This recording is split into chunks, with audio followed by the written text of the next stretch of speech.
Just because I love you, it don't mean I trust you. Everybody not to be trusted. Everybody around me thugging. Everybody around me drugging.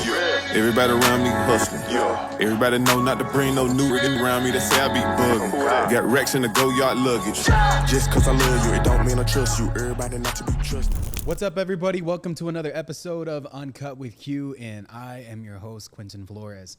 And guys, if this is your first time listening to the podcast, all I ask is that you share this thing and get this message out there. We love just the love that we've been getting. You know what I'm saying? I love.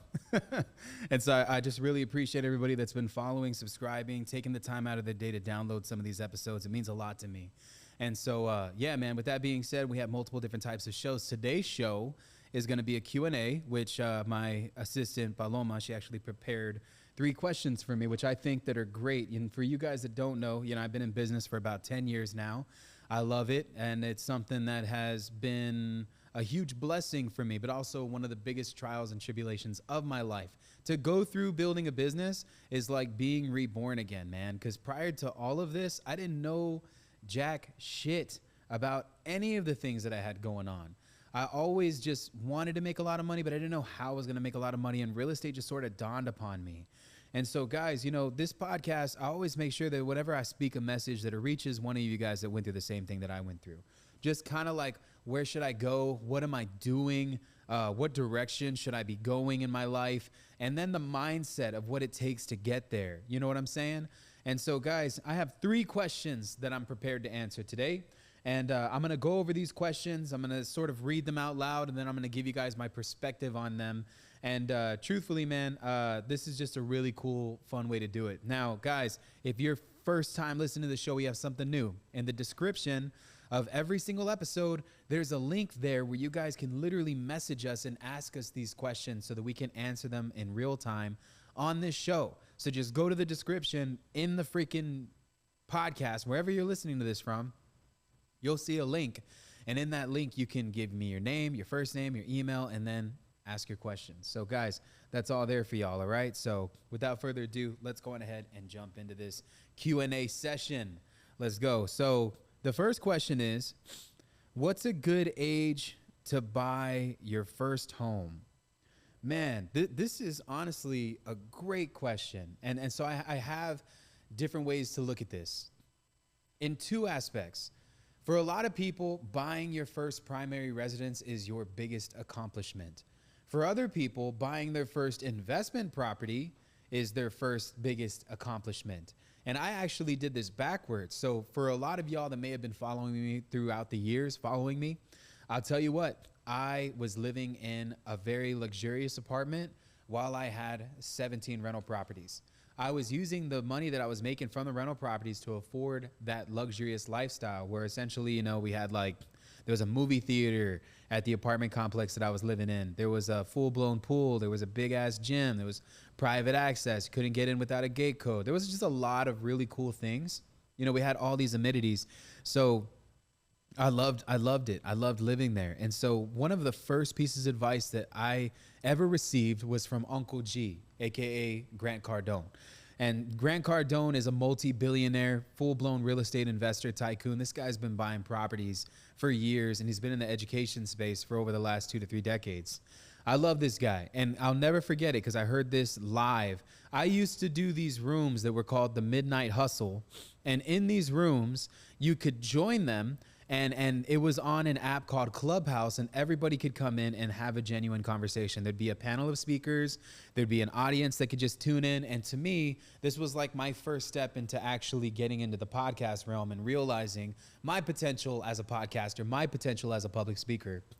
I was in a room that I created at 12 o'clock at night, and this was during COVID. I think the world just locked down.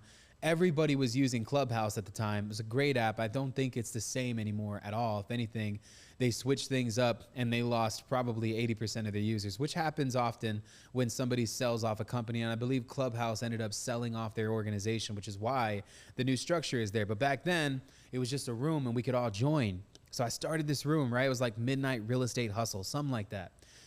And it was me and a guy named Matt Andrews, who's the founder of a company called The Family. And in that room, we had, I think it was 2 a.m. we had over 1,000 people in it. Everybody just talking, having a good time. It was like a big party. When I woke up the next day, I let the room go at about 4 a.m. I got kicked off of being the leader of the group. They brought me back in. And when I joined the group in the next morning, there was over 5,000 people in that group, and everybody was talking. Some of the biggest names in the real estate industry were on this room, just dropping game and giving content and just really just, you know what I'm saying? Like, this would be the place where anybody could just scale and become great. And so, you know, I got a chance to be in the same room on the same stage with Uncle G, AKA Grant Cardone. It's super fucking cool, man. What a great experience this was. I had such a great time talking on the stage, meeting all of these other speakers that were all around America that were doing things as well, that, you know, investing in real estate, doing all types of stuff. And Grant Cardone, I'll never forget this. He said this, and at this time, man, it was something that really resonated with me. He said this. He said, live where you want to rent where you want to live. So, guys, I love that. So my primary house where I live, I love my house, all right? It's a $500,000 home. I live on the outskirts of San Antonio, and it's big. You know, for me, it's huge, and it's just me and my best friend and his wife, and we all stay there, and it's just us, you know what I'm saying? And it's so peaceful. But I bought this house after I bought multiple properties. And so the long answer short to your question, and the premise of this, because it's like live where you want to rent where you want to live. You should be able to afford where it is that you want to be with no chains tied to you, while also having properties that pay for said lifestyle that you have in place. And I know this might contradict traditional thinking and maybe ruffle some feathers for some people that are literally like listening to this, like, what do you mean? I'm a firm believer that the first time that you should buy your home should be at the earliest age possible, and it shouldn't be a home for you. It should be an investment property that grows in equity over time, one, and two, pays you passive income every single month. If you can get 15, 20 of these houses like this, you can live a lifestyle like no one's dreamed of in your family. I promise you this. And I started buying rental property when I was 27 years old. I bought my primary residence when I was 31. Got a lot of different things going on around these times. And I'm so grateful that I have my rental portfolio to fall back on. Anything that happens in business, because things happen in business, can go sideways. And so it's imperative to have a safety net. And for me, my portfolio was that for me. Every single month, my portfolio covers almost all of my bills. And so I haven't had to worry about paying my mortgage, paying my car payments, paying my insurance, because I always have passive income coming in from some shape or form, but mainly coming from real estate. And so, man, these properties have grown in value over time. I think in total, I have a little over $3 million in equity that I can pull from at any point in time that I want. And I've been buying rental properties for the last 7 to 8 years, and I can tell you it's one of the greatest freaking investments that I've ever made in myself. So I'm a firm believer that a good age to buy your first property is yesterday. And if you're going to buy your first property, it shouldn't be a house that you live in. It should be a house that you essentially rent and you make passive income out of, and it grows in value over time. So that's my answer to that question. The second question is, what's the most successful investment that I've made this year? If I'm being honest, man, I think my most successful investment that I've made as far as 2024 goes is truthfully in my health, not even money. Because money, again, like you can do a lot of things investing in real estate. But dude, there is nothing better than investing in your peace of mind and doing something that resonates within your soul. And so, man, I mean, I think I've been talking about this quite some time on my my podcast, but very recently I had a pretty bad health scare. And so it scared me to the point where I really wanted to get a hold of my health, because I just realized that I'd been pumping so much stuff in my body. I really wasn't paying attention. You know, I was drinking energy drinks. I was drinking a crap ton of coffee. I was literally just pushing my body past its limits. And doing so led me down a path of total darkness and depression, where essentially I felt like I wasn't in control of my own body and emotions. And so, man, like if there's one thing that has really been just the best investment for me this year, has just been really putting my health in the forefront of what I do. And your health is going to be something that you're going to spend the money on anyway. All right. Like regardless of whether or not you guys decide to sacrifice your health in the pursuit of money, or in the pursuit of money, you take some of the money that you make and invest it in your health, we all end up in the same place. We're either dead and gone, or we die too early, or we die later in life. We get to live a long, fulfilling life. But truthfully, man, the goal here is to stay here as long as possible and to see ourselves out in the most fashionable way that we possibly can. And it's not just what we do for ourselves, but what we leave behind for the people that we love. And so my goal, man, is to just live as long as humanly possible. But my greatest investment this year has been in my health. And I urge everybody that's listening to this podcast right now to definitely make that a priority. Or otherwise, you might end up in a hospital almost dying the same way that your boy did. All right? And so I really appreciate that question. The third one here is, what am I looking forward for the next year career-wise? That's pretty awesome. I like the question because there's multiple ways that can be added onto it. This is the thing, man. And so I've been doing this for 10 years.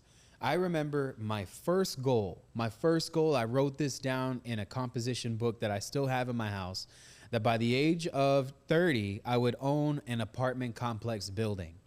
Now, mind you, I've bought and flipped multiple apartment complex buildings before then, but I always wanted to just own one because I remember one of the first mentorship groups that I was ever a part of.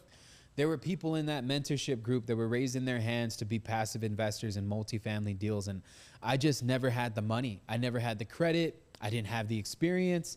And so, it was a big goal to me, a big, hairy, crazy, audacious, scary ass goal to buy an apartment complex.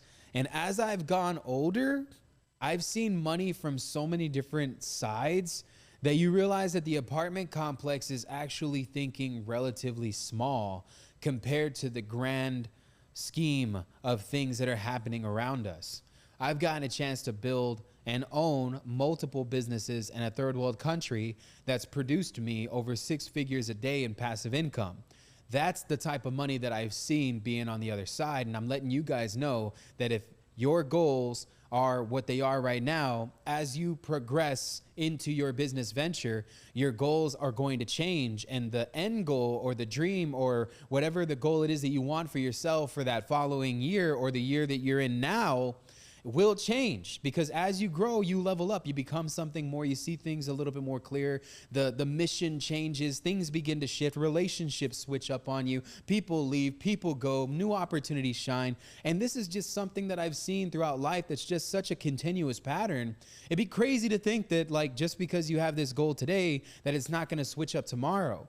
You know what I'm saying? And so my first goal is not even relevant to my current goal, as my current goal is to live longer. And next year will be my biggest year in business. The most amount of money that I've ever made in one single year was within the 8-figure range. And I have to see 9 figures before I see myself out of here. All right? And so those are my goals right now.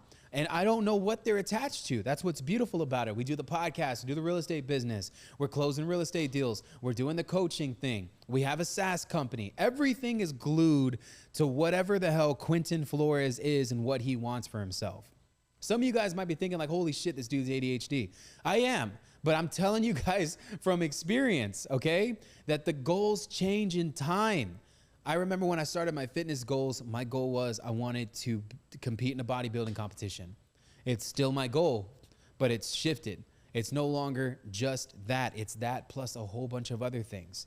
And so, man, like I'm telling you guys right now, never be glued to an outcome. Always the only outcome that you're glued to is getting into the pearly gates, is when God opens up those heavenly doors for you and you enter heaven. That is the greatest accomplishment that anyone can have in this world. The things that we do in this world, however, are very materialistic. And so it's not so much what we acquire, it's the impact that we've made. I haven't saved enough people yet. I haven't spoken on enough stages yet. I haven't ended suffering for enough humans yet. And those are very, very, very, very powerful, passionate goals that I have for myself. And you know what I'm saying? So like I urge everybody that's here, set up crazy goals for yourself and really put themselves in a place of where your heart is and where your soul is telling you to move.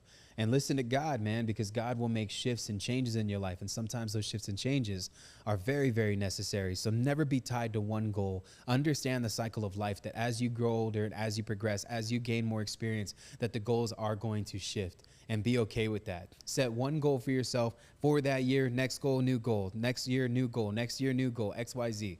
And repeat that process until you are where you want to be. All right? Those are my 3 questions. I love you guys so much. I appreciate y'all for tuning into the episode. I'll catch y'all on the next one. Let's get it.